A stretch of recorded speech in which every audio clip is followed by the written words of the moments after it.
Saudara-saudari, jumpa lagi bersama dengan saya Romo Didi Susanto SCY di Paroki Pamulang, Gereja Barnabas Rasul. Semoga kita juga di pagi hari atau di siang hari ini, ketika kita mengawali hari dengan penuh syukur, mengungkapkan terima kasih kepada Tuhan, Allah Bapa, Allah Putra, dan Allah Roh Kudus. Mengapa? Karena kita hingga pada hari ini masih diberkati, dipercaya Tuhan untuk hidup, untuk berziarah, dan semakin membuat diri kita menjadi persembahan yang berkenan kepada Tuhan. Mari kita dengarkan Injil hari ini supaya kita memiliki inspirasi untuk menjalani hidup kita. Saudara-saudariku yang dikasihi Tuhan, hari ini Selasa 24 Agustus, Pesta Santo Bartolomeus Rasul.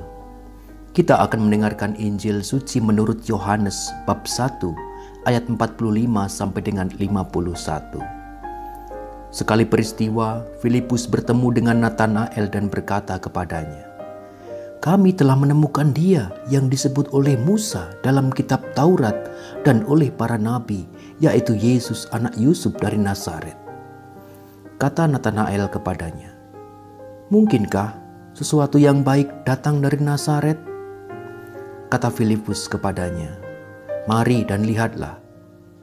Melihat Natanael datang kepadanya, Yesus berkata tentang dia, "Lihat, inilah seorang Israel sejati. Tidak ada kepalsuan di dalamnya."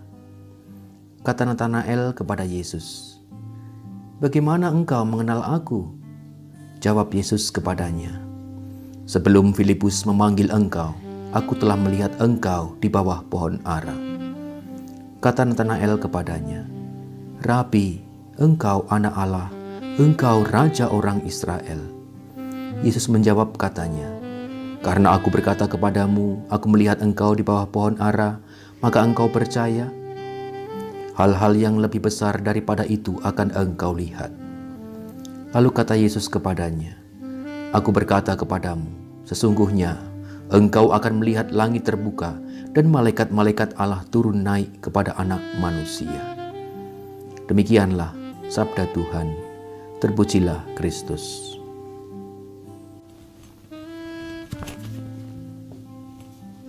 Saudara-saudariku yang dikasihi Tuhan, sahabat-sahabatku dimanapun berada, tadi kita mendengarkan Injil suci yang mengisahkan di mana ada Natanael, ada Filipus, dan juga tentu Yesus. Panggilan Natanael yang juga disebut Bartolomeus menjadi Rasul Yesus. Jelas tadi di sana bahwa Natanael itu sudah ngepal. Ngepal itu sudah berprasangka dulu, berprasangka tidak meyakinkan terhadap apa yang orang-orang sebut Yesus sebagai Mesias. Pertanyaannya jelas, Natanael mengatakan demikian. Mungkinkah sesuatu yang baik datang dari Nazaret? Ini ketidakpercayaan atau juga perendahan dari Natanael kepada Yesus yang adalah orang Nazaret. Nah, saudara-saudariku yang dikasihi Tuhan, panggilan Natanael ini adalah panggilan ilahi. Ya, memang Yesus itu juga dengan cara yang unik, bahkan juga kadang guyon, kadang juga dengan cara Yesus yang memang supaya memang orang yang dipanggil dan sudah diincar oleh Yesus itu, dia sungguh-sungguh bisa tersentuh hatinya. Maka ketika Natanael merendahkan Yesus, nah ini bagi Yesus kesempatan buat meyakinkan Natanael dengan cara Yesus. Orang Jawa mengatakan, "Ojo sok alok ben atau ndak kue melok." Apa artinya? Jangan suka untuk mengolok-olok lah, atau berkomentar, atau menilai seseorang. Karena apa? Jangan-jangan nanti kita akan ikut. Jangan-jangan nanti saudara-saudari juga sama dengan orang itu. Itu kalau dalam pepatah Jawa.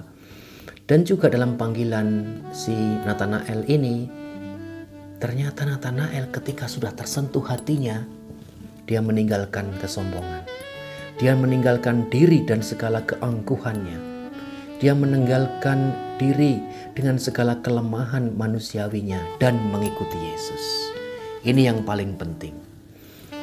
Dalam hidup kita mengikuti Kristus, saya yakin kita pernah mengalami yang namanya alok atau mengomentari atau mengolok orang lain dengan cara kita masing-masing. Atau juga ngepal. Ngepal itu tidak percaya, berprasangka yang jelek dengan merendahkan orang lain yang sudah tidak kita sukai. Atau kita secara bahasa psikologis itu kita sudah berprasangka negatif. Nah, saudara-saudariku yang terkasih, kita belajar secara manusiawi dalam diri kita. Pertama, kita menyadari bahwa memang secara manusiawi kita ada kecenderungan untuk mudah alok, untuk mudah berkomentar, untuk mudah mencaci, untuk mudah merendahkan orang lain dengan cara kita. Secara disadari atau tidak disadari, atau itu menjadi karakter atau sikap, sifat dalam diri kita. Dan yang kedua, pengalaman secara rohani. Ketika kita sudah mengalami ketersentuhan oleh Allah, hati kita mengalami magnes atas panggilan Allah atau karunia Allah. Di saat itulah, mari kita bertobat. Mari kita memperbaiki diri. Mari kita meninggalkan diri. Mari kita meninggalkan kesombongan, kekhawatiran, atau bahkan kebencian, dendam, iri hati yang ada dalam diri kita. Supaya apa? Supaya kita sungguh-sungguh bisa disebut murid-murid Kristus, yang akhirnya kita boleh mengalami sukacita dan kekuatan di dalam setiap hidup dan perjuangan kita. Maka mari kita belajar saudara-saudari dari Natanael dan juga dalam pesta Santo Bartolomeus Rasul ini, kita belajar terus-menerus. Kita dandani, kita membenahi diri kita secara manusiawi. Bukan hanya secara muluk-muluk dalam doa-doa kita sungguh mengalami kedekatan dengan Allah. Kita mungkin terlena dengan doa-doa kita. Tetapi kita mungkin lupa dengan sisi manusiawi kita.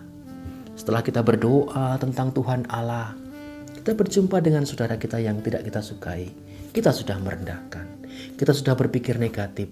Bahkan mencemooh mereka atau mencaci, bahkan memfitnah mereka. Mari kita membenahi diri secara manusiawi dan secara rohani, dan nanti juga secara spiritual, agar kita semakin hari kita berkembang secara baik, secara pribadi maupun secara rohani kita. Tuhan memberkati kita semua. Amin.